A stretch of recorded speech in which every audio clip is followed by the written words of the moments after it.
nagi peke nagi je iya mugoyo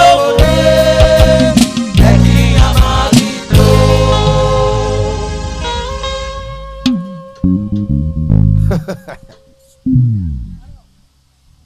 ikpeke wa kele fiore wa ayo ya ayo tiens pourquoi egi anagi mwe mi mayahu nagi kya egi ave nagi peke iya mugoyo